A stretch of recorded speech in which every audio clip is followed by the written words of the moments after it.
continuation of last month's Coffee House about the wonderful work that the Athens, Ohio League of Women Voters is doing. And we're going to go to a little more depth today. Go ahead, John. Well, thanks everybody for being here.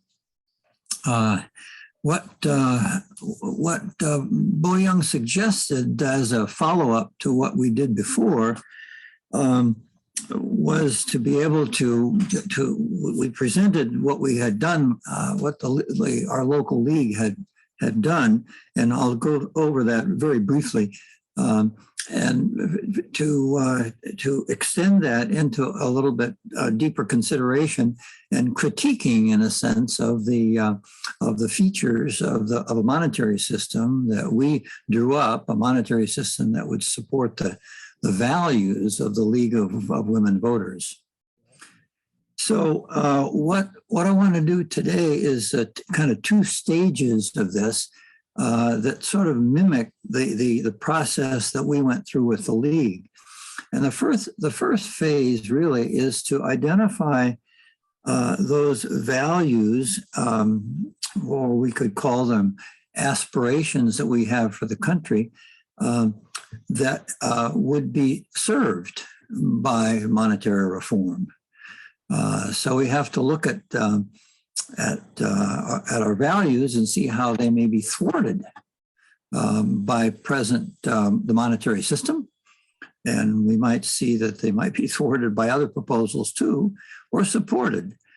So what was important for the League process was to identify the values. So I'm gonna go over those values quickly of the League, and then we're gonna go into a breakout session just to let you, just 10 minutes, really short, to identify what your own values are or aspirations for the country that lead you to think monetary reform would serve those values. Because then we kind of know where we're going, and that was helpful with the League process. And then after that, and we'll come back and share some of those again fairly briefly, and then I'll just go through briefly the features that we drew up in our League process that we thought would be important for a monetary system to support the League values. And then we'll go into another more extended breakout session in which I would like all of you to chew critically on those values, explore their implications, and some of them have implications that are controversial, others don't. But it's those issues that we have to understand and have a handle on as best we can. So, and during that process, you may think of other features of a monetary system which would be necessary to meet your values, your aspirations for the country. And it's important to add those too. And we'll want to collate this information that you all are bringing to this, both in terms of the values you identify and the features of a monetary reform program that would support those values. So let me share the screen just as a little guidance here for what I've said. So let's see if I can do that.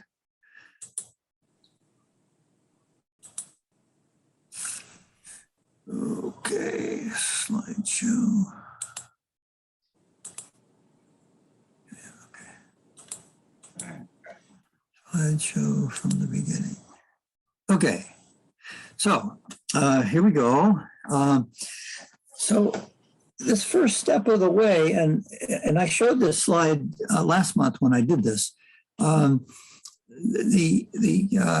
Basically was what was initially proposed to our local league was what it says arose out of the question posed by an Athens League member, that was me, of course, as to whether the current monetary system, namely the way in which money is currently introduced into circulation and withdrawn from it, facilitates or impedes pursuit of League values and positions on issues, and whether alternative systems might better serve those values and goals.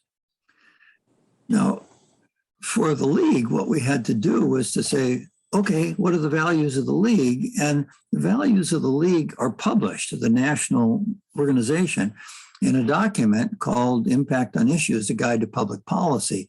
And this is updated every 2 years. It's a substantial document.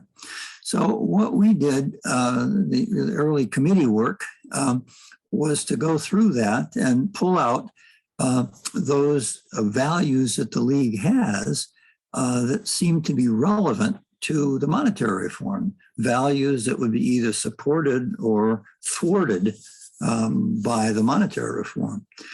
So in the case of the League of Women Voters, working from their document, what we came up with is these 5 things. And the first, as you know, the League is committed to democracy. And of course, the League's commitment to democracy is largely expressed, manifested through its work in elections. So League members do a lot of work on elections, holding forums for candidates, publishing guides about that in local newspapers that describe the positions of these candidates on issues. And they do so at every level, from local on up through the state and so on. So the League's commitment to democracy, even though it's largely manifested, that's work on elections, clearly has other dimensions. And the other dimensions that, in a sense, we filled in for this was, well, if you're committed to democracy, you've got to be committed to equal opportunity for everybody. And the League certainly spells that out in their documents for equal opportunity. So for equal opportunity, what we also addressed was the fact that equal opportunity you can't have if you've got all the wealth concentrated in a few hands. Brandeis said it clearly. We can either have democracy or we can have great wealth concentrated in a few hands, but we cannot have both. So this idea of this business of the current concentration of wealth became a focus in terms of our own interpretation of what this commitment to democracy means. So that summarizes sort of our handle on that one. The others are easier and straightforward. The League has long advocated policies to prevent or reduce poverty and to meet social needs, particularly of women and children. As a women's organization, you would expect that would be a major item, and it is. Number 3, the League has been consistent in its opposition to environmental degradation, support of addressing climate change. So this was another one that we felt was relevant to monetary reform issues. And there were 2 interesting ones that came up with a scan of the document of the League, and one was this business of the privatization of government functions.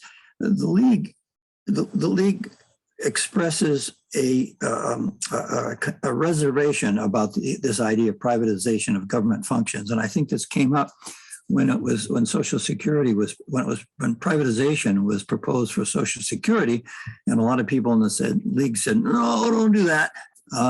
And so out of that, the closest thing they could come was this expression of this concern that privatization of government functions should not occur unless clearly necessary, and it should occur with transparency and with clear evidence that it would serve the public.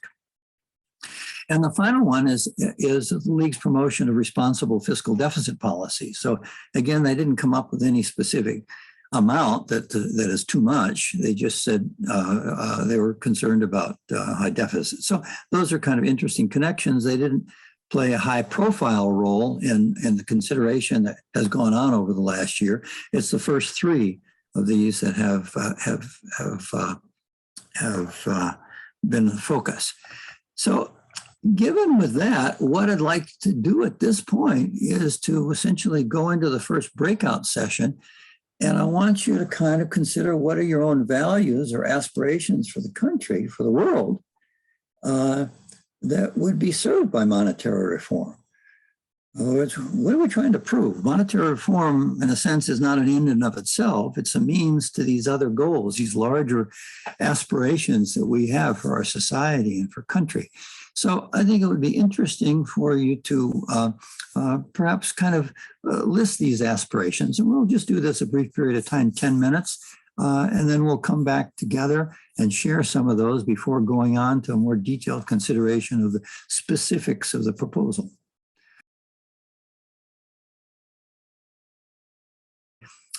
What I just want to do, I act as sort of facilitator here to get everybody else to share. And if you came in, Sarah, a little bit late, then the sort of instructions are for each of us to share what our values or aspirations are that lead us to think that monetary reform will help us get there. Where are we doing monetary reform? Monetary reform is not necessarily an end in of itself. What are the bigger values that we see as our own aspirations for the society? So with that, let me just be quiet here and ask for people to respond.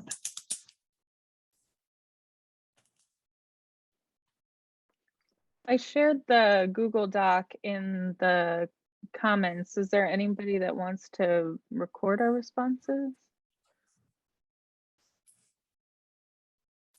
If we want to record them, that's fine with me. Oh, you're asking if somebody wants to record them on their computer? Yeah, I should have, like, to take notes in the Google Doc. I can do it for the group. I just wanted to make sure we captured the conversation here. Okay, good. Well, it's good to have things captured. Yeah. Yeah. So who would like to just start with, whatever comes to mind? I'll start. To begin with, you go back to the Declaration of Independence, and that we want people. I want people to be able to experience life and the pursuit of happiness, liberty, justice, and the pursuit of happiness. And the pursuit of happiness, for me, would include having what you need to grow, for us to grow as human beings and as communities of human beings. And to do that, I think you need a just money system, one that doesn't allow accumulation by a few and have desperation by so many. So that's, I don't know, that's can be encapsulated in a value, but that's what I think. Yeah. Yeah, thanks, Tom. I'll add on to that.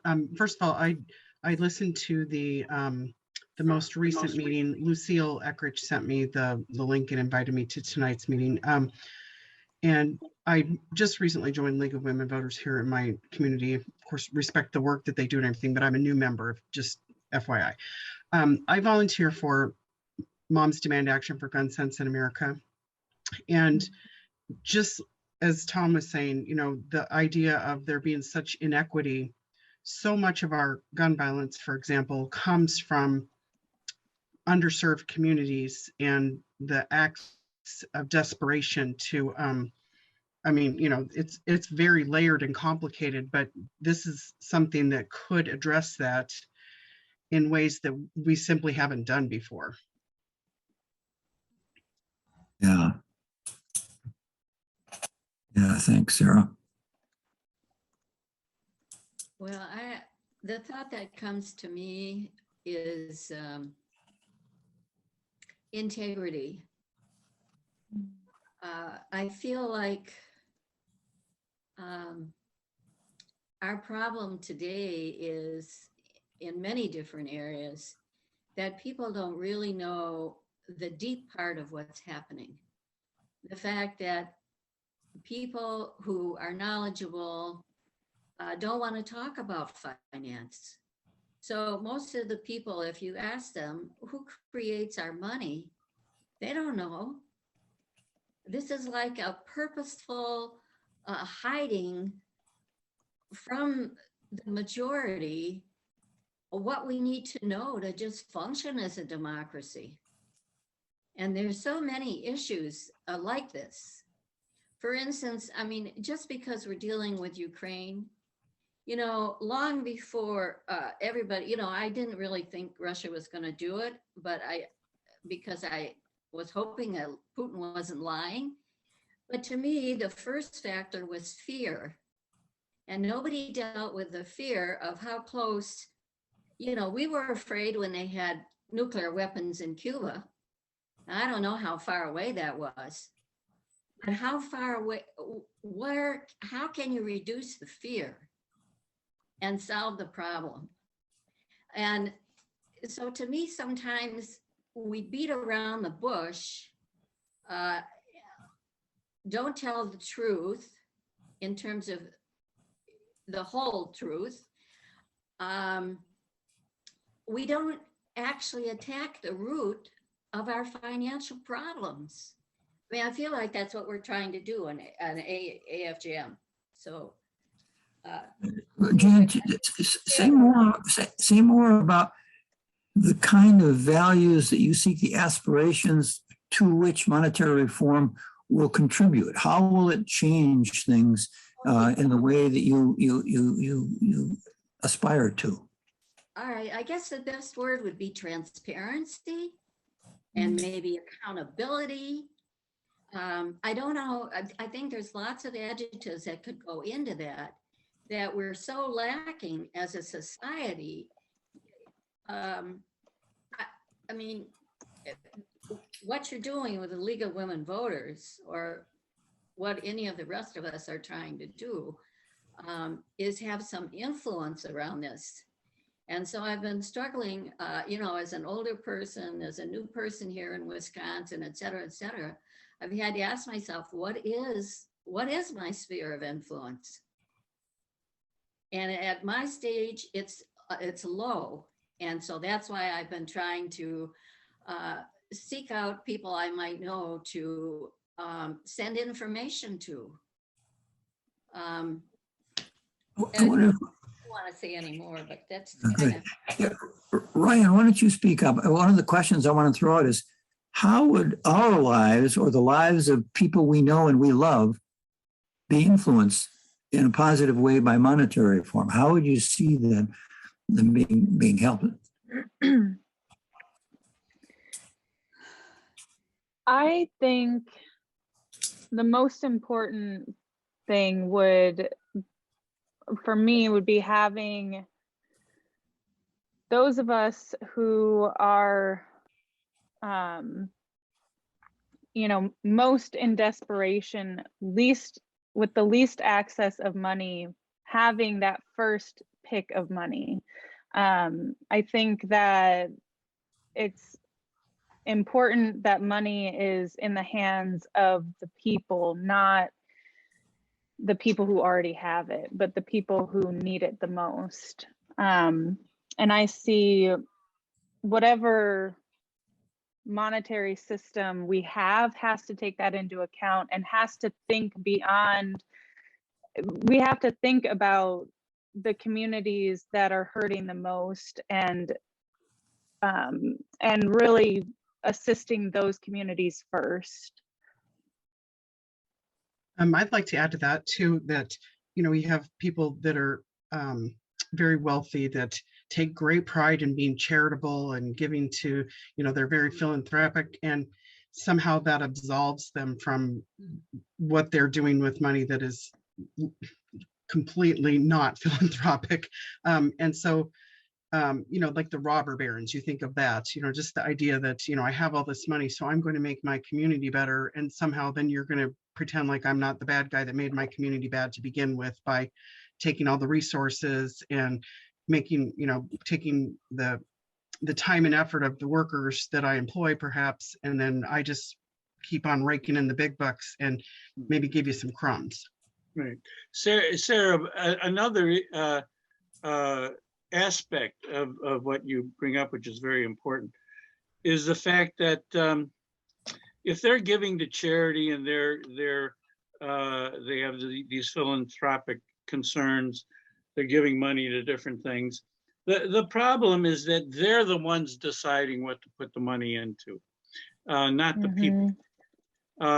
So if the people feel they need something, and with the philanthropist it isn't their interest, there's still not going to be any money for it. So that's again, that's still a problem of wealth concentration in the hands of a few people. Right. Okay, we only got a few seconds left, but you know, our issue, of course, is the creation of money, and we hope, of course, that will even out the some of these inequalities, but the way money is created, of course, is part of the problem in terms of creating some of the inequality. And in our creation, or in the creation that we espouse, we want the money to be put into the system through the institutions of the people.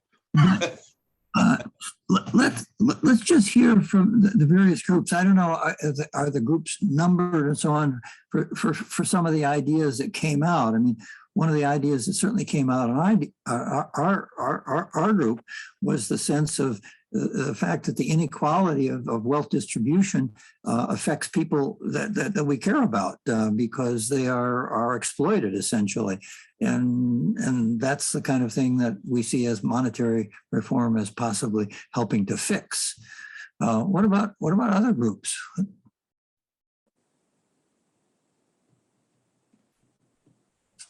I actually took notes for our group. I think we were group 1, but it's on the. I don't see it now because I think I closed it. Hold on, I did close it. Or did I? Yeah, I did close it. But themes that came up were fairness, community interest, towards programs to ensure people work, housing, research and technology development to increase sustainability in our lives, free market, fair and free market competition, not just free market competition, but also fair free market competition. What am I missing, guys? Democracy. Democratization of the money. Yeah, that one. What else? I can't remember. I did write them down, but they're on the Google, but I think that was about it. May have been one more. Pretty much it. We had some discussion about parity as well. Yes, I put farming in there too. That was one. Yeah, farming. Our group's thoughts, this was 4, echoed a lot of what you already said, specifically that democracy is impeded by this system because the people in charge of the government don't have access to money for the real needs, and that it needs to be changed because things are going so bad. We need to begin healing, and that it's unjust that some people can just sit back and watch their fortunes grow while other people have such terrible needs. Seems like independently we've come to a lot. Oh, and it's very self-destructive, this business of having to compete and scrounge for a scarce, an arbitrarily scarce something is unjust and destructive. Yes. Thanks. Anybody else? Somebody else?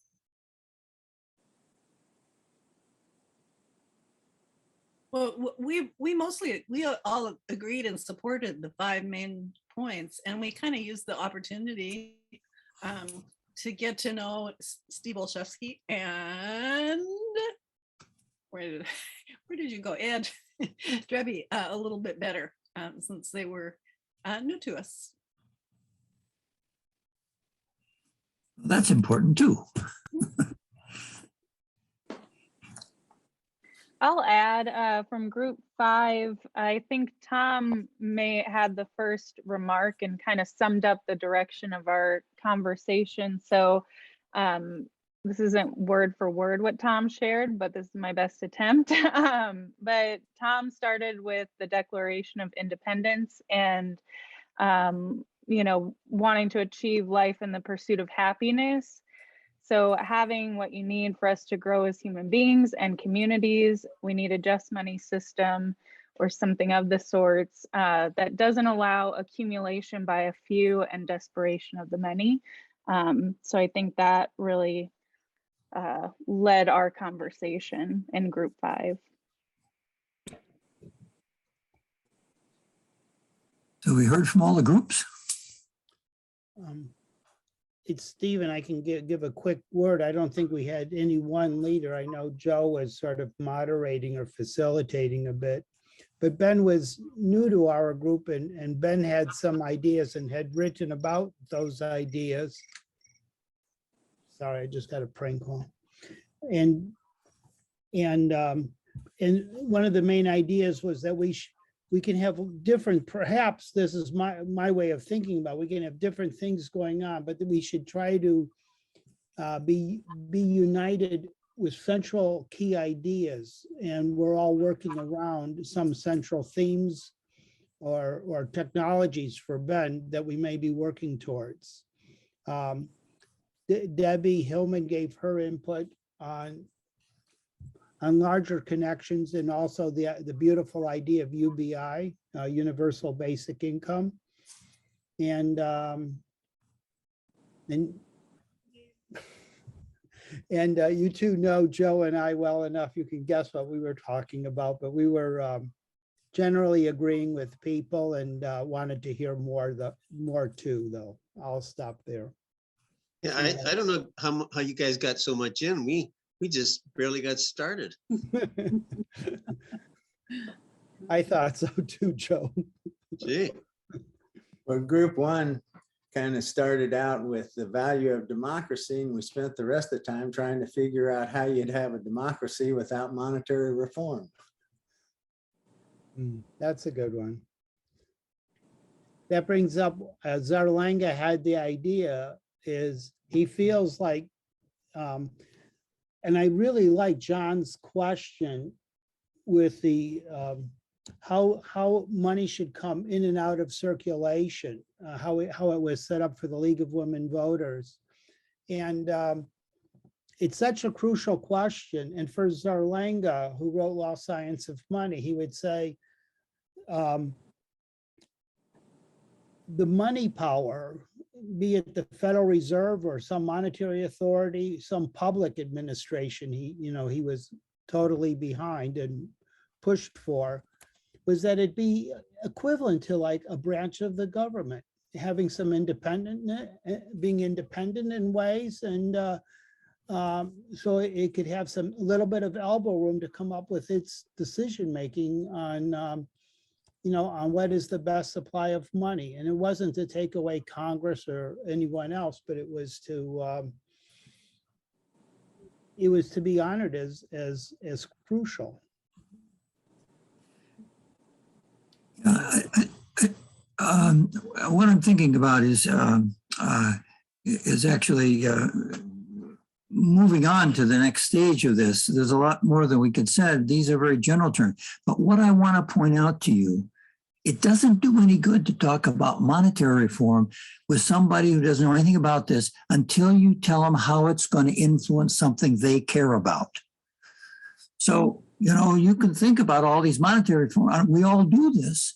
But if we can't relate that to something that somebody else cares about, people do care about fairness and about a lot of poor people, and that's a threat to the stability of society. People can understand that and care about it, and that's some of the things I think that are coming out here. Heavy emphasis on this, the destructive effects of the inequality, and we understand that inequality is heavily influenced by the monetary system, and so when we can make that clear to people, then they can maybe listen to this rather obscure stuff that we talk about. Any other final comments on that before we move on? I see Ben has his hand up. Go ahead, Ben, unmute, please.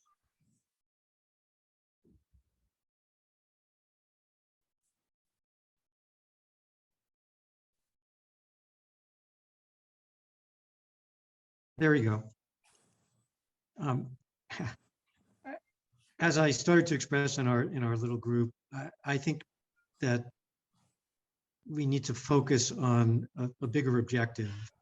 If I could show you how to create money in abundance in a way that could work its way through the system and not end up in one pot that creates a great diversity of injustice and inequality, would you be for that type of system?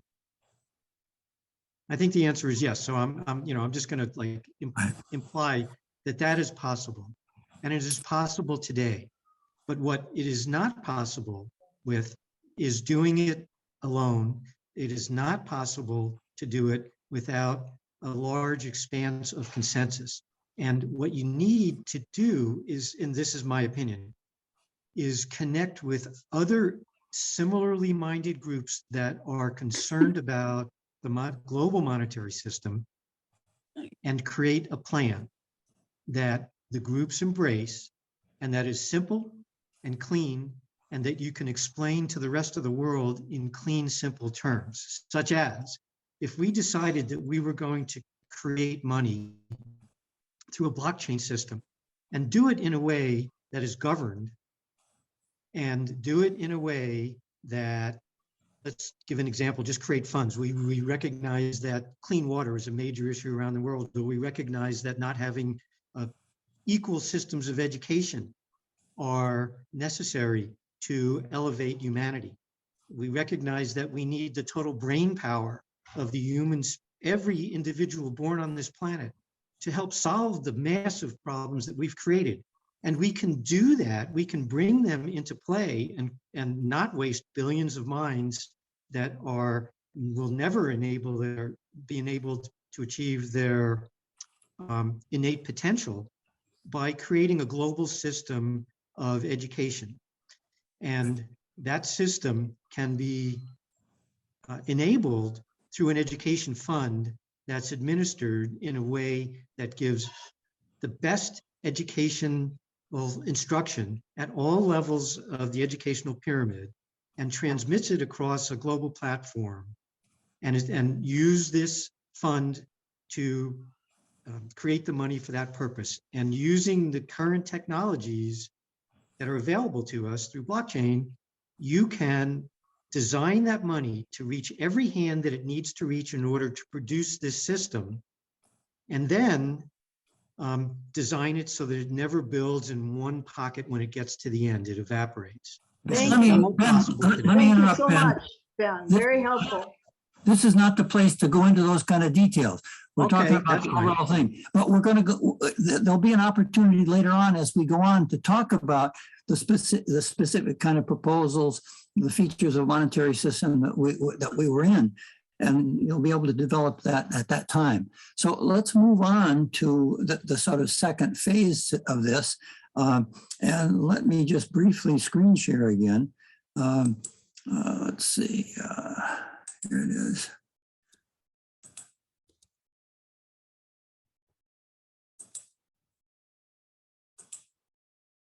Okay, where were we? We did that already. Let's see. Slideshow. Okay, let's, so that's what we've done already.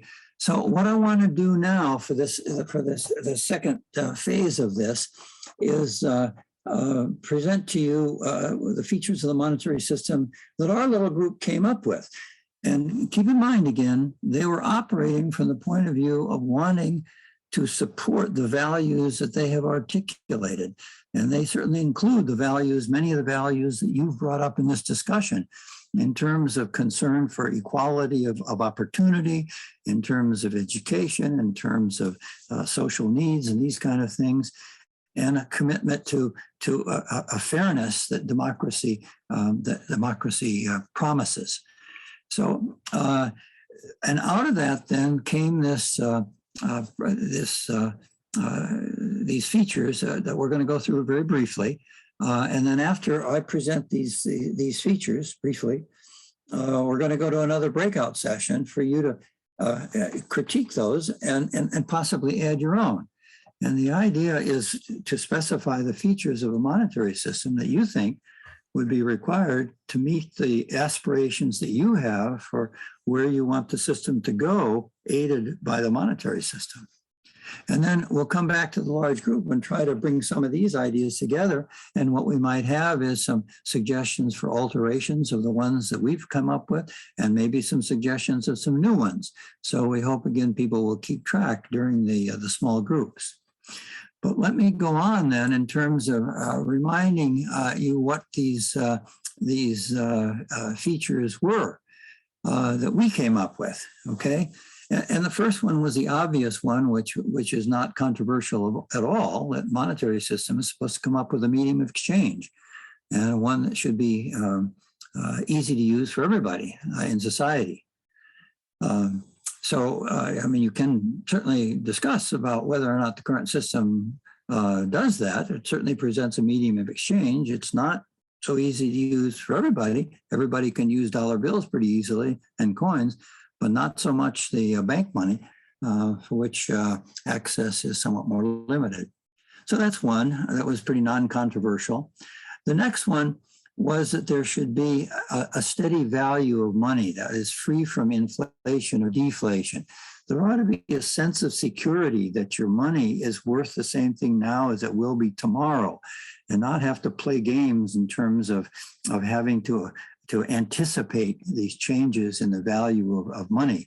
So the people in the league thought that we ought to have a system that's free from inflation.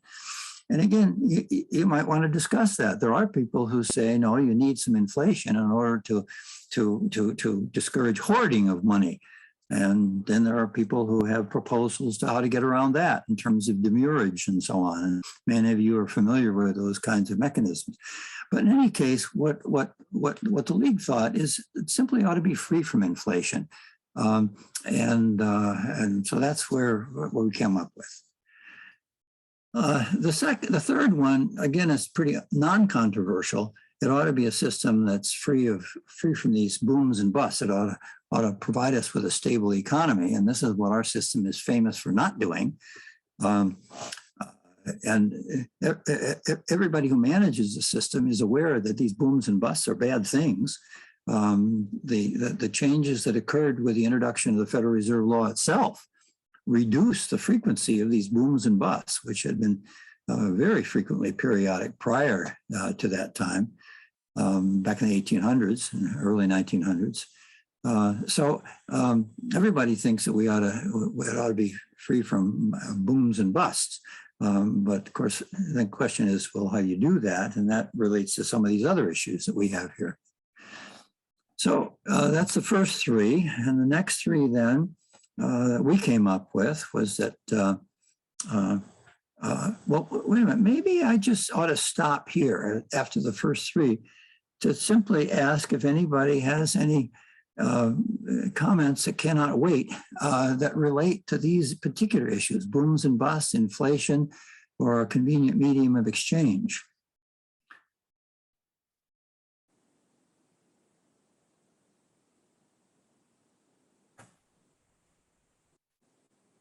Well, we can go on because we're going to come back into this. Go ahead.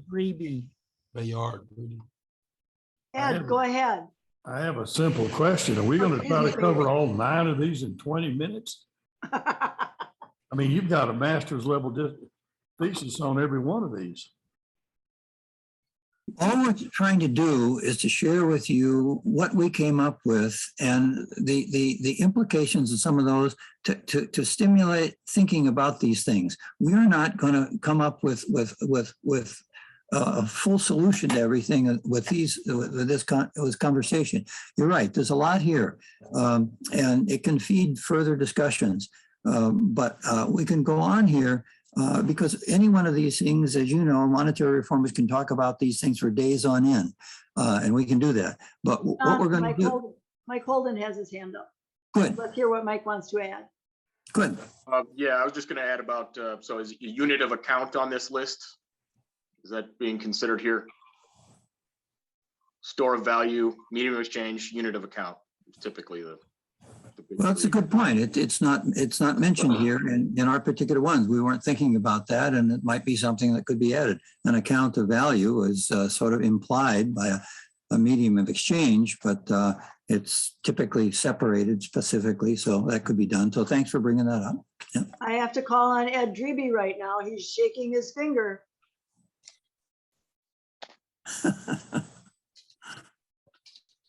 And he's muted.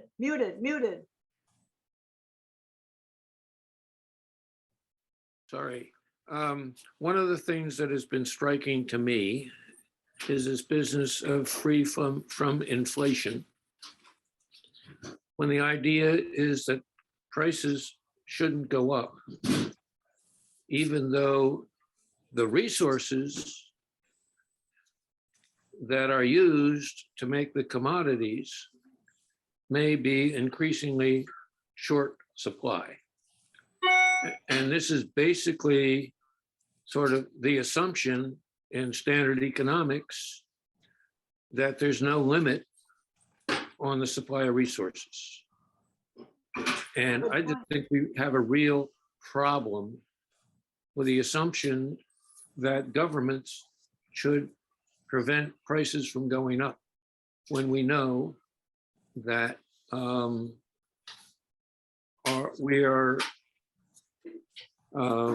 we're basically depleting the capital, the ecological capital of the whole global system already. Right. That's Thank all. you. Thank you very much for that. Virginia. I just wanted to comment that what we're talking about here is the inflation in the entire system, not the kind of change in prices that happens when there is less of something or a higher demand for it. You could still have a steady value of the money, and the price of some things will go up, as you noted, because they're scarce or because they're in high demand. And at some point, the price of everything will need to go up because everything becomes scarcer and in high demand. And when we consider what's going to happen with the effects of climate change, that's going to be very real. This sounds like a promising topic for the next breakout sessions we're going to have. I appreciate those contributions. John. Would add that I firmly believe that we can turn it around, Ed. Hang on. Okay, yeah, thanks very much, Ed, for bringing it up. I think it's a really important point. So let me go on and talk about these next three, and then give people again a chance to respond. Where we are in our thinking about this is that money creation should be fair and equitable, so no one is systematically privileged, and that's the process of money creation, which of course definitely systematically privileges those who do the lending to create the money. That's pretty obvious, and so that was one we listed. Another one we listed is that the nation can spend on meeting human needs and environmental protection, such as addressing climate change and so on, limited only by the productive capacity of the economy. So the case that's you're all familiar with is that there's the money system provides an artificial scarcity that provides government from essentially using the full resources of the society in terms of raw materials and labor to address the problems that we have, climate problems and other ones. So that's one of the things that the League of Women Voters has long had a position about, that the environment does need protection and climate change does need to be addressed. I guess Ed's question lies lurking in the shadows of this particular one. And number 6 was that money, and this is a little bit kind of a duplicate of this in a sense, money creation is not used for private profit making or gain. So the first use of new money for public good. And of course, what we had in mind in writing that is the realization that the first use of new money in the present system is managed by banks, and that puts the money in the hands of those who can qualify for bank loans, those who already have money to put up collateral. And so the first use is not necessarily for public good. As a matter of fact, a rather small fraction of it goes for public good. It's most of it, well, you could argue, I suppose, that public good is served by lending for real estate, but that doesn't have to be associated with money creation. So at any rate, that was the concern of our own group, namely that the first use of new money should be for public good, realizing that, what is it, $750 billion of new money was created last year, or some such figure. It's close to that. So those were the next group of three that we talked about. And again, you can examine any of these you choose to examine in the breakout rooms. But is there any comments that you feel you want to inject right now? These are very good. It's gonna be hard to add to them. Yeah, I think 9 is interesting because we usually don't get to number 9, that money should, that all peoples, wherever they're at, there should be a first use of monies to all peoples of all nations, and in particular that the US dollar not dominate, and especially maybe poor countries who have to use the US dollar for their own currency. There's always somebody reading ahead. We'll get to 7 through 9, right? But you're right, Steve. That's an important one we don't often talk about. Yeah. Oh, sorry. I thought we were at that point. Pay attention, Steve.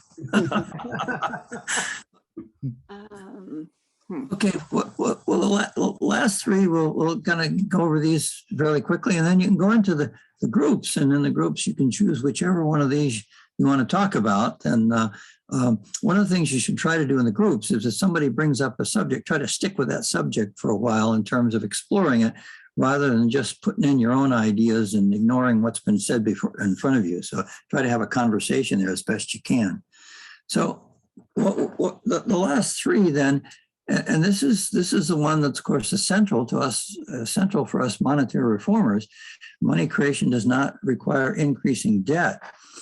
But the sort of question for us was, well, how is that going to make any difference to the values that we have, whether money is created as debt or not? You know, you can. I think we all have an understanding that money creation as debt, as it's done now by through bank lending, causes this very asymmetry of wealth distribution and debt distribution that plagues society and makes it so unequal that democracy is impossible. So that's the kind of connection that we have to make, and you have to make the case. Well, what's the difference between money creation, the creation of money as debt versus some other way? And that takes a while for people to get their minds wrapped around. That's for sure. And number 8 is another toughie, and this one is what comes back to what Ed Dreby just raised. That money creation is not dependent upon economic growth for system stability and can accommodate an economy without growth. And I think all the people in our group kind of see the truth of the matter, of basically what Ed was asserting, that growth cannot continue forever. And so if you have a system that's dependent on growth for its stability, as ours is, then you got a real problem. So it requires some rethinking about design of a system that can accommodate an economy without growth. because I think all of us here probably would thought enough about this to realize that our current system is dependent on growth. The growth is intrinsic into the way money is created itself, the growth imperative. So that's the important one and a difficult one in terms of what should be done about it. Because many of these problems that we see are not going to be solved simply by one single solution, by monetary reform. There's going to be a lot of other things that happen at the same time in order to address some of these things. And certainly this is one of those. And then the final one that we did was the one to which Steve has already made reference, that the U.S. money connects the money supply of other countries so as to privilege no nation, so that people of all nations can benefit from the first use of their own money to support sustainability for everybody around the globe. This one was put in sort of late in our process, but the League of Women Voters has long advocated international cooperation and has expressed its concern not only for people in our own country, but for women and children and others in all countries, so as to have the interest in sustainability globally. So that's where this came from in terms of the traditional value systems of the League. Well, that's all I wanted to present, and then I want you to kind of chew on these things, and you can get into details. But out of this, what I'd like you to be able to come back with a large group is, are any of these inappropriate? Can they be improved? Or are there other ones that you would like to add if you were making your own list of the features that would meet your aspirations for how society works? So with that, unless there, again, I should invite comments right now in the large group, but again, briefly to take the detailed discussion in the small group. But I'll do that. And then anyone that wants to speak now, Joe, you got your hand up. I do. Number 8, money creation is not dependent upon economic growth. I must admit, I don't follow that. Seems to me if you have stable prices and the economy is flat, or let's say the population is declining and the economy is actually shrinking a little, then your money supply wouldn't be growing. So it is dependent on, my impression is it is dependent on the growth in the economy, one way or the other. It's either going to stay flat, it's going to grow, it's going to decline, matching the economy. Well, yeah, maybe this isn't written as clearly as it might be, but the case is made that this economic growth imperative is tied up very closely with the way money is created in our system. That creating money as debt essentially requires continual growth to pay off the interest, growth of productivity and so on, so you can pay back not only the principal, but the interest. And this is a system that demands a growth. And what we know too is that in fact, when the system gets wobbly and economic growth slows, is just when the system is likely to go into a depression. This is the boom and bust. For its stability, there has to be growth. So both of these things suggest that we need a system that is not dependent on growth for its own stability, and does not demand growth by virtue of the way the money is created in the system. Does that make it any clearer, Joe? No, but I'll sleep on it. Let me just ask you about number 9 then. I'm not sure about what mechanism you have in mind here. So the US dollar connects to the money supply of other countries. How would that work? Well, I don't think we have an answer to that question. Because, you know, doing monetary reform is really done nationally. And how the nation's money supply interacts with other money supplies has to do with international policy decisions that are beyond the domestic money supply. So this was put in, I think, really to express this value system of the League with no sort of implication as to mechanisms of how this would be honored. So it's the answer to your question is we don't have an answer. I follow. Okay, Yeah. thank you. Your first question, Joe, I hope you'll take it up in the smaller group. That might be a very fruitful discussion. Debbie Hillman had her hand up before we move on. Well, I was going to bring up number 8 as well in contrasting with number 3, because number 3, we've already agreed that we don't have a stable economy. And that number 8 is saying that money creation as it exists today aims for some sort of system stability. And so my question is, stability for who? You know, is it for the economists that have created all these theories, and that, you know, when I mean, I don't know. I'm thinking number 8 needs to be reworded as well. But I don't have any suggestions. That's Okay, all. attention to number 8 when we get in our groups. Very good. Anyone else want to have something? Oh, Mark, I see you have your hand up. You couldn't see my little brown hand next to my. Two things. I read both 8 and 9 differently. For me, when they talked about money creation, it's not dependent upon economic growth for system stability.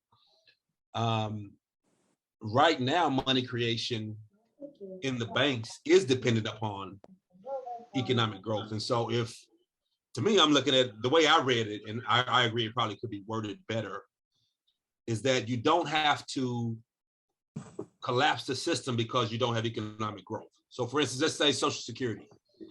If you don't have enough young people to support the retired generations, it can cause system instability because you don't have enough money being put into that pot. If money creation is not dependent upon that, you can still pay Social Security. And so to me, I took, that's how I read it. And so I thought it was fine, but I do understand why people want some clarification. And also for 9, I do see how it connects, but I can wait to talk about that in the breakout session. What we listed here is the features of a system that would support the League values. And the features of that system is that money creation would not be dependent on economic growth. This, you know, so you shouldn't read this as an assertion of the way the thing operates now. You're right, Mark, because our system now is dependent upon economic growth for system stability. Right. John, you mean? But we don't have system stability. As much stability as we have for this rickety, topply stability that we have? Is that what you're saying? You're right. I mean, it's not a very stable system, but the stability, the degree to which we have some stability is totally dependent on growth. And when the growth ceases, that's when you get a bust. I think we're all together now. Right. Okay. Well, thank you for that. We got some clarity there to think about. Right. Thank you. Is it time for our next breakout? I think so. John, can you restate the breakout quickly, or someone? Let's see, just a minute. Yeah, what I'd suggested, and 20 minutes is too short probably, so we may have to go longer, but we have some, we've still got about 55 minutes. So And so all we have to do is have these breakout sessions and then come back to the large group with some degree of summaries of these to put some of these ideas together. And so it may be in part a list of unanswered questions and issues that still have to be dealt with, but that would be a useful outcome for this. So does that answer your question, Steve? Yeah. I wrote down the 9 points so I could have them in front of me and I'll put them as fresh in the chat. Ed pointed out, we could do a thesis on all of them. In my head, though, I put number 4 and number 6 together. They're basically the same thing to me. But, you know. Well, but there may be other questions and how we might want to think about these. And go ahead, Ed. I'd just like to share a reaction that I had as John went through all 9 of them. And that is how few people seem to have an understanding and seem to be interested in having an understanding about the whole system works. Now, so as to be able even to understand the different aspects of the 9 different points. And I just don't, I don't remember the name of the fellow who spoke out at the end about the importance of having sort of education for everybody about whatever, but just there is a whole piece of education about money that it seems to me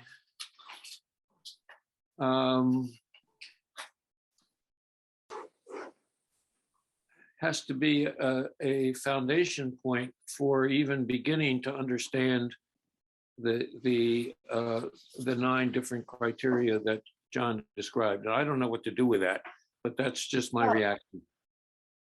Maybe Suzanne can fill us in on those details, but there was a project, it was months long, and I think they did study to some extent the current system and alternative proposals. And out of that, they, you know, that really informed this list. And this list, as I understand it, is identifying the features of a money system that would facilitate the values of the league. And many of them are not the features of our current system. Some of them may be partially, some of them may not just not be the features, but impeded by. And so I think this listing is informed by some understanding of what is and what different people think could be and how to get there. And they're just laying out, okay, well, what would the features be that? And I understand that very well. Yeah. Right. So I'm just thinking of this in the earlier group.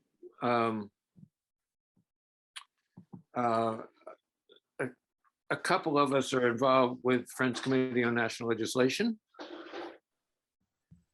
and trying to figure out how we can convince Friends Committee on National Legislation that this is an area that they need to begin to try to understand.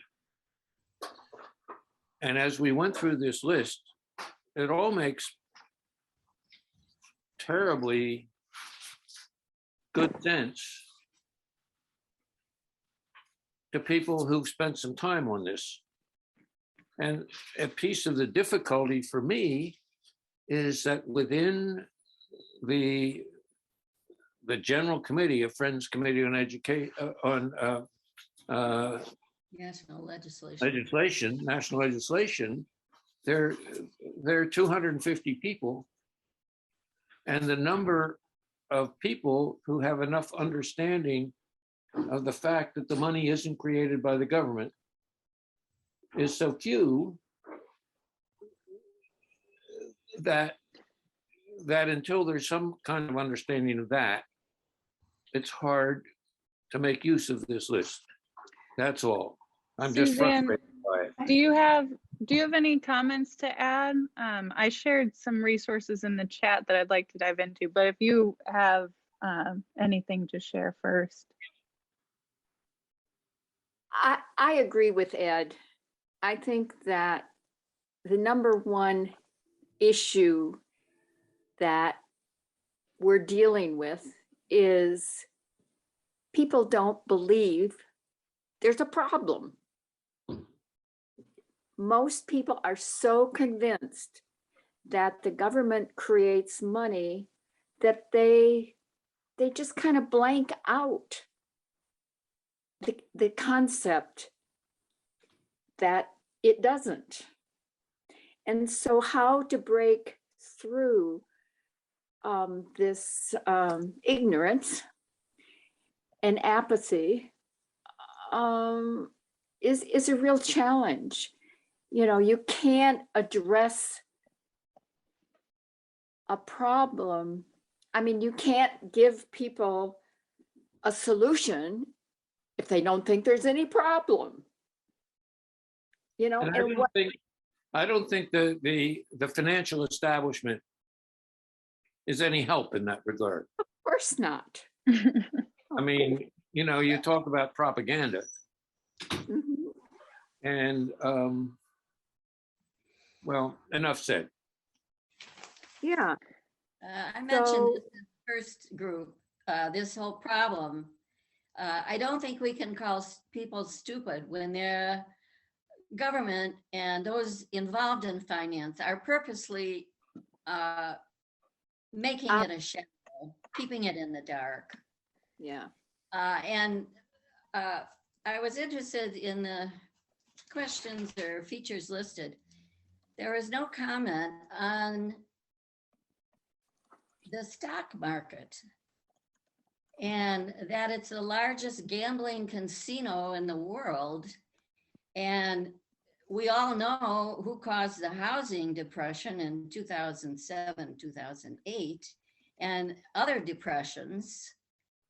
And this, nobody's talking about, I mean, they talked about privatization, but not the Federal Reserve, that whole thing is privatized, that corporations are privatized, who, you know, actually run the stuff. I mean, I just wonder, where do these really strong negative influence, where are they being talked about in these features?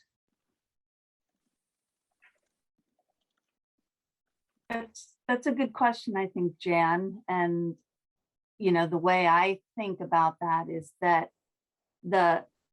with the just money reform, the stock market doesn't go away, but what goes away is the artificial propping up of that system on the private debt-based money system that is where the flaw lies.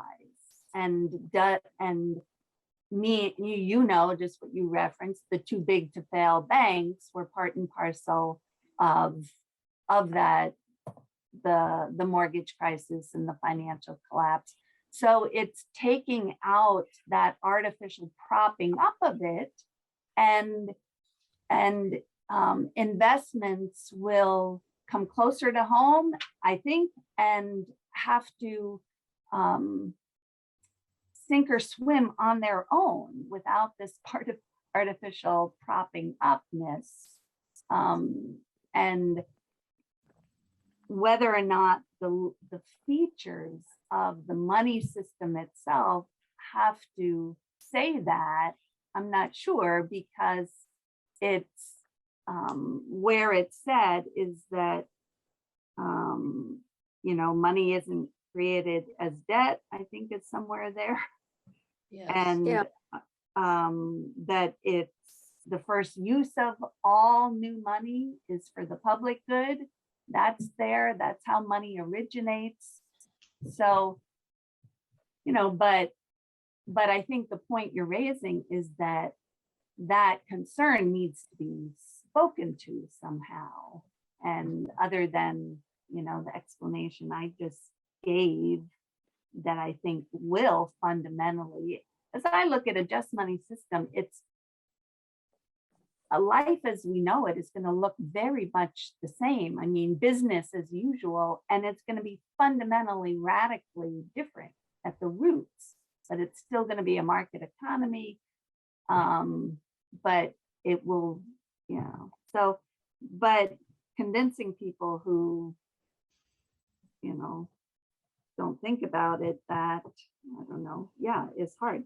And I just think the assignment for our 10 minutes or 20 minutes was to say, okay, do we like this list of features of a money system that facilitates our values? Is anything there that doesn't belong there? Is anything missing? Or is anything need improvement? And so it's just a different problematic to say, well, people who don't know anything about the existing money or think that there's a problem aren't gonna come up with this list themselves. And it's not that anybody's stupid. Right. Right. It's that we have been stupefied in the sense that, Stupefied, but yes, that's stupid. yeah. I think And- Stephen had a comment. Yeah, if it's okay, Lucille, I'm going to summarize what we've done so far real quick. I've made the quick comment that 4 and 6 are basically the same.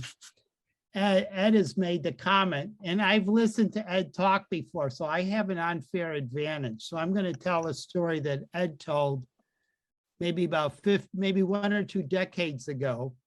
But Ed had a concern about money. He went up from Philadelphia. I think he ended up in McGill or someplace far up north. And he tried to explain to people, and they just weren't getting it. And it was a very frustrating experience. And I would be lying out of every tooth if I said I never had that experience either. I have it all the time. It's as the Dalai Lama said, for the next person you talk to about money, it's a different recipe. And you just gotta have a great personality and just have fun with it and see what sticks to the wall, so to speak. I'm borrowing some language there, but it's getting to that point. I think in John's opening question at the league, like a good first question for me that comes a little even before John set up is, when new money comes into circulation, who gets to spend it first? You know, I'll ask some simple question like that, and I try to hook them. You know, Joseph Campbell in mythology often talked about a hook, or how do you get people involved? And it might be a story, it might be something, but you get them hooked in some way. And then Jan talked about gambling. I would like to say, Jan, the banks are even further ahead. It's not only the stock market. As you know, maybe Jan, I might have talked to you before, but I was a part of the Chicago Teachers Union, and I would study the banking system. And if you look at auction rate bonds and interest rate swaps, and when you understand how those go, then you're into the big time casino gambling, and it's all legalized gambling, and it's nothing but gambling. So anyhow,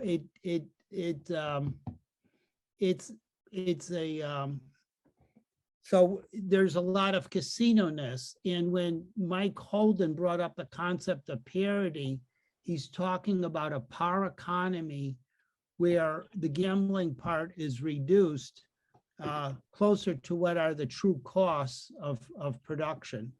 And that comes out of the farming world and our history in farming. So gambling, casino, this, it should be, rather than greed, it should be curiosity that drives the economy. And then I think we can get closer to stability. So that's some of the thinking where I'm at right now, but those are also some, how I've summed up what we've said so far.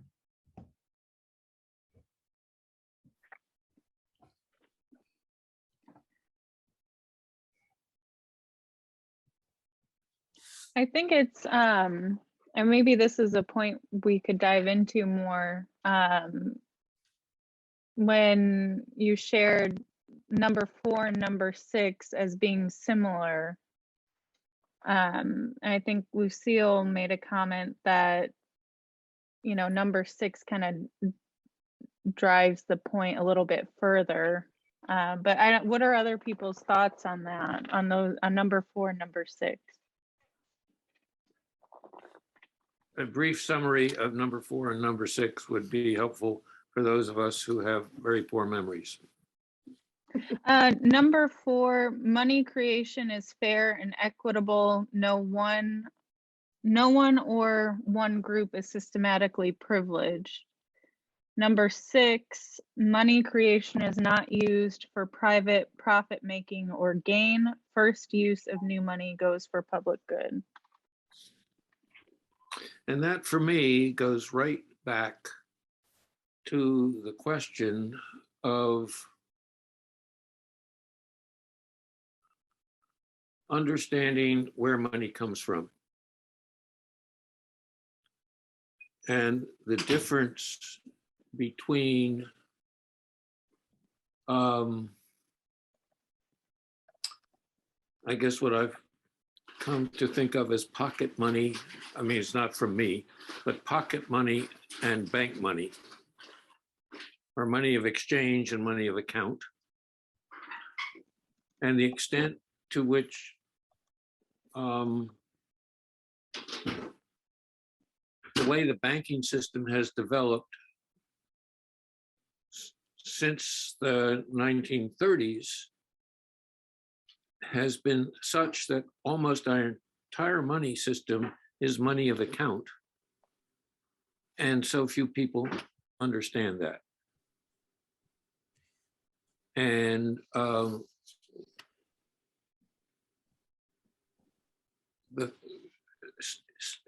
Steve spoke of this experience that I had, and I was challenged by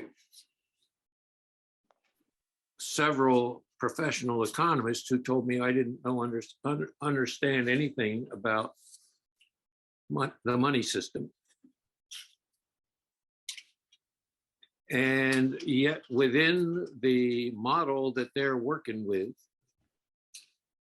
the money that banks lend is the money that depositors provide for them. And that is total bullshit. But how does where the money comes from get understood by people when that is the common knowledge? Yeah. I'll give it to you this way. One, back in those days, there was modern money mechanics that the Fed produced.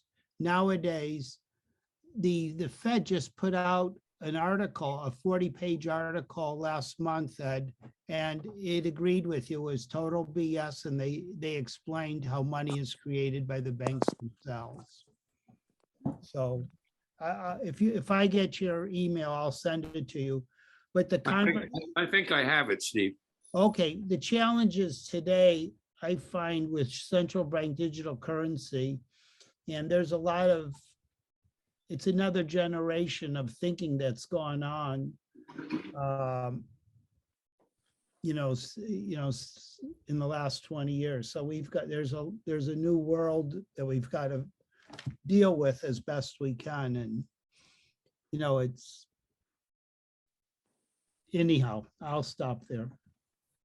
I have a question for Suzanne, because out of the conversation that did occur to me, and I put it in the chat, that it seems like there's nothing in the list about who creates the money in these 9 features. And Ryan confirmed that no, that's not in there. And it's at best it's implied, you know, by saying one group should systematically be privileged, and the first use should be for the public good. It sort of implies it, but was there a reason your group decided not to state that and not to say money should be publicly created, not privately? Well, everybody assumes that government creates the money. So right, if but that's wrong. But that's what is possible. You know, people don't realize that money is not created by the government. You know, when you watch, I don't know, I remember a few months ago, you know, when people talk about money, they show government printing machines spilling out bills. But nobody looks at the top of the bill to see that's a Federal Reserve note. What does that mean? You know, people don't understand that a note is a loan. Right, You know, but my question is, just because people don't know that, why isn't it a feature? But the money is supposed to be produced by the government. Right. So why don't you say that in your list of features of the system that would support League values?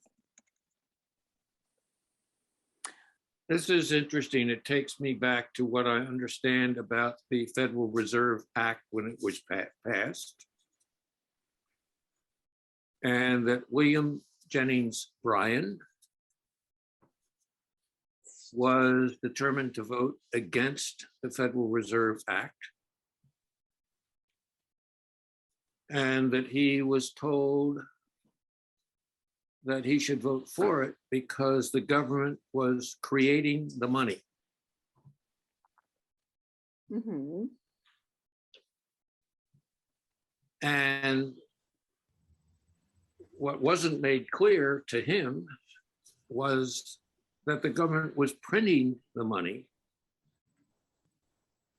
but it was the Federal Reserve that was determining the money that should be printed. And or much of it is not that printed. act was passed on false grounds.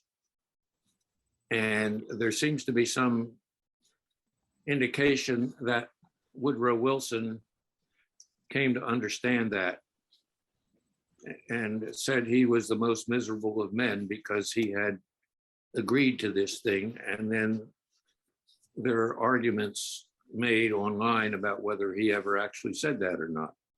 Mm-hmm. I mean, there's just, I'm just trying to think about where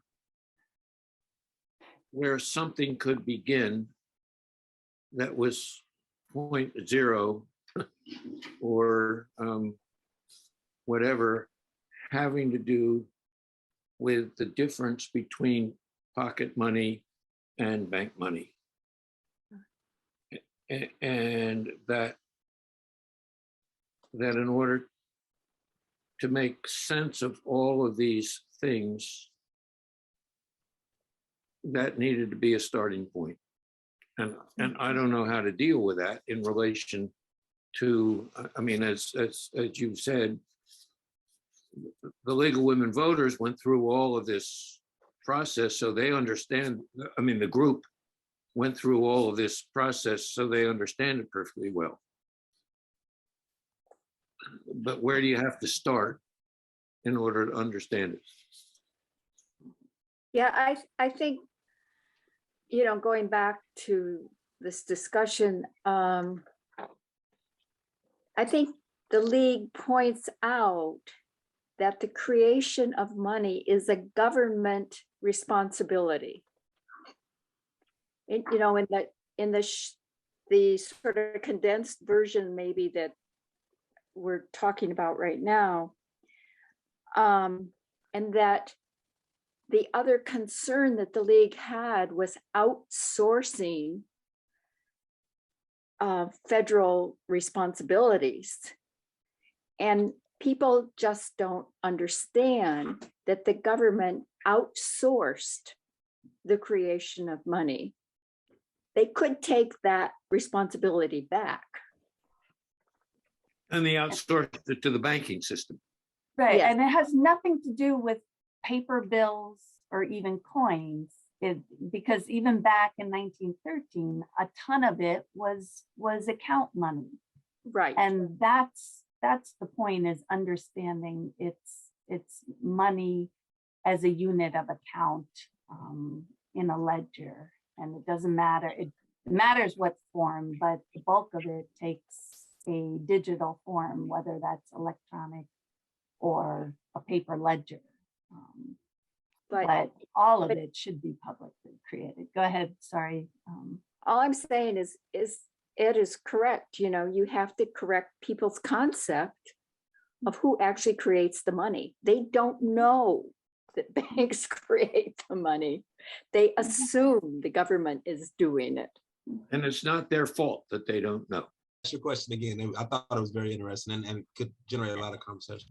Yeah, I'm trying to, I don't know if I can say it again. Like I said, I'm tired and I'm trying to figure out how to put this, but I'm wondering how I feel like we need to become a more regenerative society. We need to use resources that are renewable. And I'm wondering if the way a money system works can you know, we want a money system that's free and equitable and all of this. But does the money, then are we telling people what they can spend the money on then? That's no longer free. Something like that, I said. Yeah. Well, I thought it was a very good question because we often talk about the first use of money and who gets it, and who decides what's the first use of money. And is that a political decision, or is that it's definitely not going to be a democratic vote because we live in a republic.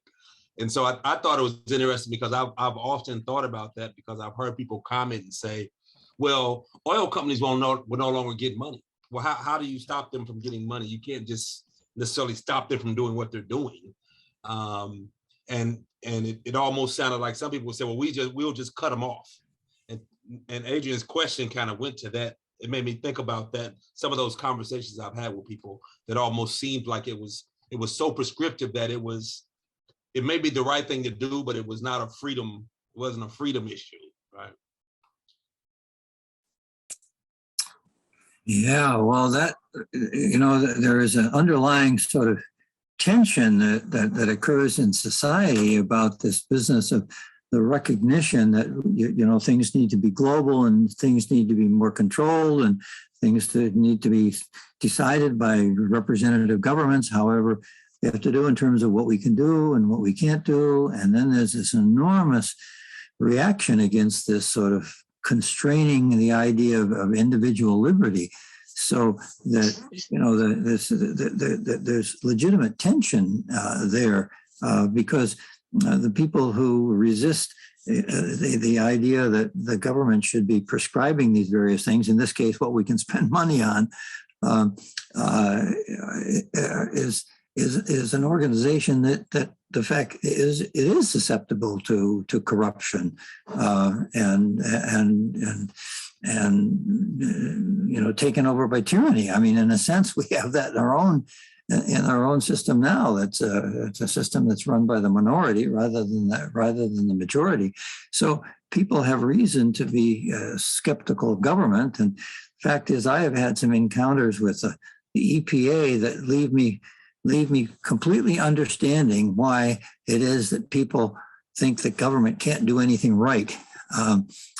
So I have some sympathy with this point of view, but I also understand the argument that's made that ultimately this has to be solved on a global scale. So it's a difficult issue. We got some hands up. Mary, do you want to facilitate? You're muted, Mary. Yeah. Thank you. It looks like Howard raised his hand first, then Mike, and then Joe. Yeah, I was just wanting to address that thing that Adrian was talking about, how, oil companies, corporations, and of course, we know from the Princeton study that corporations control our public policy because of the amount of money they spend on lobbying and such. But in a public money system, suddenly they don't have access to that massive credit that banks can create out of nothing right now.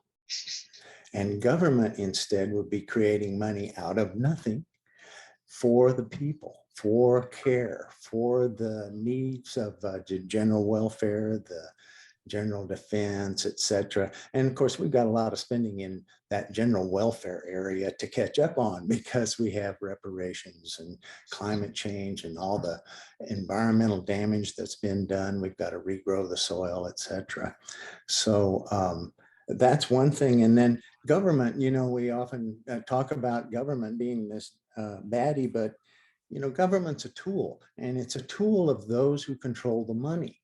And if government doesn't control the money itself, then it's controlled by those who do. And that's currently the problem, I think. And because their values do not mesh with the values of not only the League of Women Voters, but just about everybody else in the world. Thank you. Mike. Can you hear me now? Yes. I just want to agree with Howard, first of all, and say that that's a very good point. But to I think Adrian's question, that's a very good point. Monetary reform doesn't restrict what people spend money on, but certainly investment priorities would shift substantially. And this is one of the main reasons why I advocate for technology, science and technology R&D investment in government created money through monetary reform, because the only solution to getting off of the hydrocarbon economy is technology. I'm not one of these technological utopian folks who thinks that technology can solve everything, because certainly it cannot. There are sociopolitical dynamics as well that need to be considered. But I do think that technologies like clean energy technologies and renewable materials technologies are going to be required in order to live sustainably in the ecosystem. So that's why my focus is on R&D. And there's plenty of evidence to show that an investment in government R&D yields many fold dividends. This has been proven extensively. So I think that is one of the things that we can prioritize with monetary reform, is technology development for a more sustainable world. Thank you. Is that part of this discussion about the features of the plan that the Athens League of Women Voters is proposing? I missed how that hooks up. Well, that was just to discuss Adrian's original question about how to reprioritize our spending such that we can live in harmony with nature, not be destroying nature through consumption. Oh, right, gotcha. As I understood. Yes, thank you. I get it now too. I'm sorry. Joe, our group had things to say specifically about the features, and Joe is one of the main people in it. So let me call on him right now. First of all, let me say, Mike Holden, that was a really good point. And I'll send to the general email group some links from Mariana Mazzucato, who does believe in public money, and but targeting that money for very constructive purposes. And the research is one of them, for sure.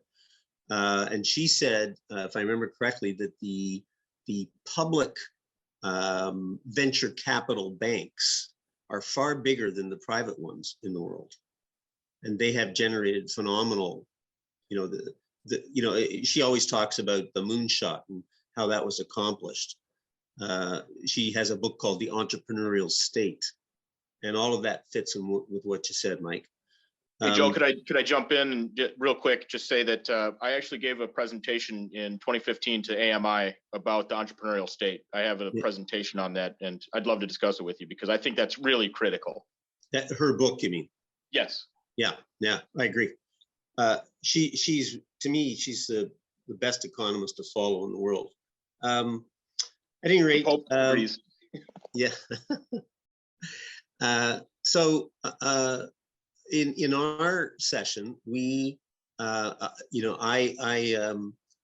yelled at everybody and said, "Let's storm the Bastille. Let's tear down those 9 points and rewrite this whole thing." What I was driving at was, I think we should stick to our one thing that we have to offer the league, and that is the insights about debt-free money. The NEED Act focuses on doing almost all the things that are in their list of their 5 priorities that John listed. We have all those and more. And our particular approach, there are others, but our particular approach is to have debt-free money, and we know how debt-free money can handle all of those priorities. And I would suggest that the second set of points should simply be a list of how debt-free money would address each one of those 5 points, whether it's having a better democracy, addressing the environment, not having governments encumbered with large debt deficits. All of those points, poverty, unemployment, inequality, everything they listed there are attended to by the NEED Act, and the one approach we're offering is debt-free money. And all of the other things that were there, I really feel it's just overwhelming for, to take to a conference of the whole and start getting into all of that stuff. I mean, you'd just be buried in detail. It's going to be tough enough just to talk about how debt-free money, which is point number 7, I believe. So I would scrap the other 8, just use number 7. How does it address each one of their 5 priorities? Thank you. And I think Warren supported me on that, and Mary was wavering. Mary was asking, yeah. Mark, go ahead, and then Virginia. Yeah, I was just gonna add that one, to Howard's point. While I do agree that under a monetary reform as we describe it, hydrocarbon companies or whatever you want to look at may not have as much access to money. But as long as those things are still profitable, there are people who will put capital into them. I mean, we have trillions of dollars of private wealth, and we have combustion engines, and we have water treatment facilities. And as long as that stuff is being sold and they can get a return on it, I mean, you have to think about how much of our energy sector is privatized right now. I don't have any thinking. I think only in they privatized my water and sewer a couple of years ago. So it's all private companies. And if there's a profit to be made, they will get capital. I was going to suggest to the question is that another way to look at that is kind of how Georgians look at it. And that's to tax things that you don't want. And so what you may do is create a system of taxation to things that are not good for the environment, where the taxes disincentivize people to keep putting money in there. And so while there may be a huge return on investment, if you take 95% of it in taxes, the money will flow elsewhere. Now, that does limit choice a little bit, but at least that's a way to get at it, and they can still do what they want to do. That was my only comment. Thanks. Thank you. Virginia? I wanted to respond to Joe's point. This is within the context of the League of Women Voters and how they function. And one of the things I've learned is that they are really smart, mostly women, who do more than the basic homework. When they study something, they go into great depth. And their process of studying before they make a proposal is to invite, they really want to see the pros, the cons, they want to see it from all points of view. And when John started the presentation, I mean, we can't help it. I mean, we really do already believe that just money is the solution. But in presenting it, kind of, Joe, as you suggest, says, well, here's why, here it is, here's the solution. What we came across was that people didn't feel like they were being brought along. You know, they felt like we were running an advertising campaign, you know, kind of dropping the solution on them. And they wanted much more thoughtful process. So when we shifted to, well, okay, you know, we'll get to looking at all the alternatives that are out there right now. And where we can start, though, is with an agreement about the values and the qualities, the features that we want in a money system that would serve us all. It totally shifted the energy. It was like, oh, okay, yeah, let's look at these. And now we've got a tool with which to assess alternatives. And it is one issue we haven't fully dealt with in terms of approaching the league, which I'm running up against in the Portland League. They really want to hear from all the points of view. They don't want an advertisement coming at them that's about one particular thing. So while Joe, in going to a conference or something, it really depends on your audience and the length of time you have to present an alternative. But certainly what we found was that having the values, the features, that was something people can quickly say yes to. And as you know, in any kind of sales campaign, when you can get some initial yeses, you're building up a momentum that may get you to the final yes that you want in terms of the system. And then the second point I had was that in our group, Debbie made a nice addition to our list. And that addition was that, yes, we want a convenient medium of exchange with ease of use, but it also has to be sustainable. And we didn't have quite the wording for that. But for instance, if we decided, just as an example, if we went to gold money, that tends to rape and ravage a landscape in order to get all kinds of minerals. Or the cryptocurrencies right now are using so much power and energy. I mean, it's a real giant issue here in Oregon.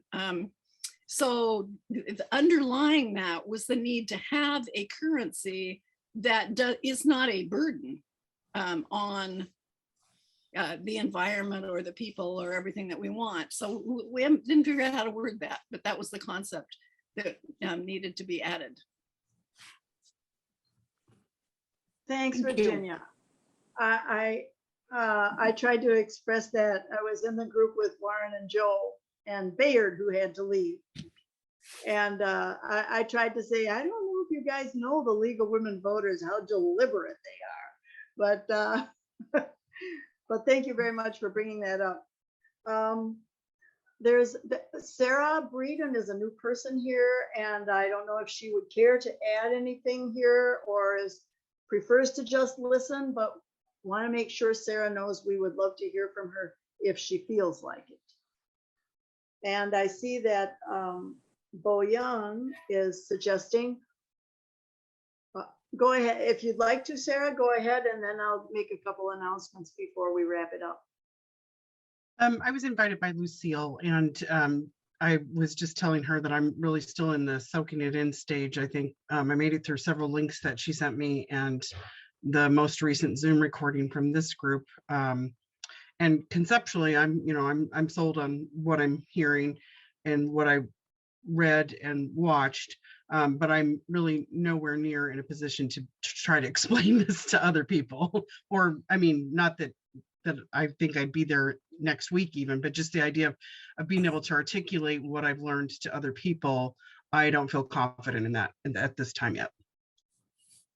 Thank you for coming. Yeah. I just want to add something to that. I mean, that is why we found it necessary to do this extended education section over a year. The very idea of how money created is so hard for so many people to wrap their minds around. And they just say, wait a minute, that doesn't make sense. I don't understand that. So you have to be patient and to make any progress with those kinds of things. And so we had this 9 sessions over a period of 7 months or something like that, but maybe less, but over the summer. And that's the kind of thing that, and people sort of gradually sort of said, oh yeah, I think maybe I understand a little bit more or a little bit more, but it's not an instantaneous conversion. It just doesn't very often occur. And so that shapes, I think, how you have to approach people. And certainly if you're going to go for a big group like the League, you've got to be open to consideration of all possibilities and not just focus on your own solution. You got to focus on the problems and have them realize, oh, this is a problem, yes, and this is a problem that could be in part solved if we had a different money system. Well, and I'll just add to that, not that this is necessarily the thinking of people specifically in the League, but as you asked us to address our values and be able to articulate those, I'm not sure that the people who benefit from the current system would say that they share the same values that we have articulated in this group. So I'm not sure that it's going to be easy to convince people who are benefiting from the way it's working now, or I should say working now, to make those changes. So being really prepared to articulate that is important. So I agree with that. Very good point. Thank you. Joe, you want to have a, what is it called? Revancha in Spanish, a comeback? Joseph. Yeah, let me just say that I thought the first part, the introduction, was really good. Establishing, the question about looking for a money system that would meet these goals. And I think one way to clean this up would be to move the first from the 9 features. I would say I would put a stable economy, free from booms and busts, up into the introduction and go have, instead of 5, have 6. If you want to I'll move, put that in the notes, Joe. I'll put that in the notes. We're almost out of time. if you want to, you might want to move a couple more up there. But I generally speaking, I would stick with you want to keep it as simple as possible. What we're about is debt-free money, and here's how it addresses your priorities. All right, thank you. I find this too complicated, frankly. Thank you very much. So we're almost out of time. I want to announce that the next Alliance for Just Money Coffee House is going to be on Monday, March 28th. And it's going to be about the recently published Federal Reserve paper, which is the first one the Federal Reserve has put out, about how they're thinking about central bank digital currency. In some countries, they've already got pilot programs and plans and whatnot.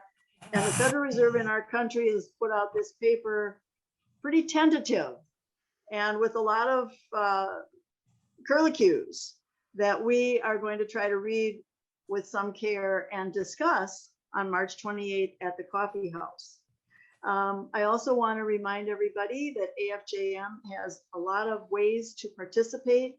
If you just sign in as a subscriber, you get invitations to everything and access to our newsletter. no commitment asked. We certainly do need donations from those people who can manage it so that we can keep moving forward at the best pace. So AFJM is always eager for your attention on every level. I see where a couple of these links are going into the chat right now. That's good. Excellent. Here's excellent video on CBDC and papers. Boyoung, will the chat be made available later, or do people need to be sure and copy it now if they're interested in these links? There will be some further links in the invitation that will be coming in a couple weeks. So just keep an eye out for that. Okay, good. About the Federal Reserve paper on CBDC. Yes. There'll be some informative links in the invitation that you'll get. All subscribers and friends of AFJM will get. Well, John, would you like to have the last word, or should we let Suzanne? Could we invite Suzanne to have the last word? Suzanne is the other erstwhile Athens League of Women Voters person here. I don't know. You got to unmute. There you go. Yeah, I would just say the concepts are so hard for people to get their heads wrapped around. I mean, you know, John talks about this bank and that bank, and I'm saying, what kind of bank are we talking about? I mean, there's so many words that have particularly different meanings that it's very confusing without a lot of structure. Thank you.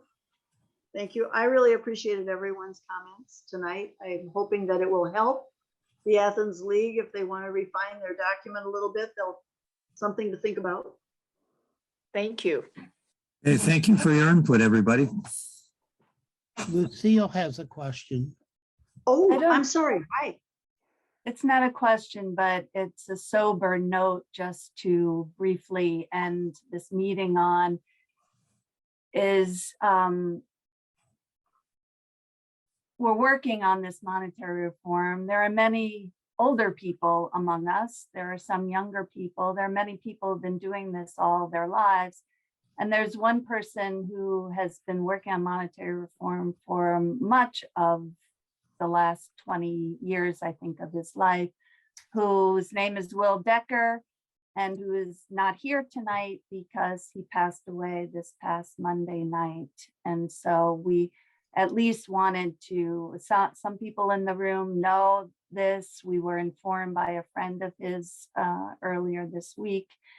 And we will make, more written announcement out to a news piece and out to members. But I would just ask all of you, some of you know him, if anyone wants to make a comment, they can, although, the time is out, but just to hold Will up. He was a hard worker. He was somebody who who struggled to make ends meet, worked hard, was a doer, was on social media, was on the streets for money reform, was very involved in the Occupy movement.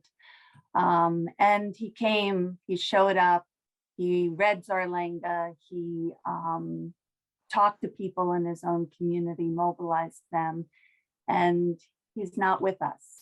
And the urgency around just money reform, we all know too many people who we've lost. And anyhow, I just wanted to share that information, and I'll be quiet, but ask that you keep Will in your thoughts, and that we continue to try to work in the ways he did, which are not my natural ways to social media, but he and others who worked with him are calling us to that. So anyhow, thank you. He supplied us with some great video resources over the years. Caught things that happened on video that we wouldn't have gotten to see otherwise. Yeah, Will was really instrumental in a lot of different social media activities. He was very active on social media. And he was part of one of our groups that is doing some activism around monetary reform. So that's unfortunate. I had a chance to meet Will a number of different times and have discussions with him. And yeah, it's unfortunate. So my condolences.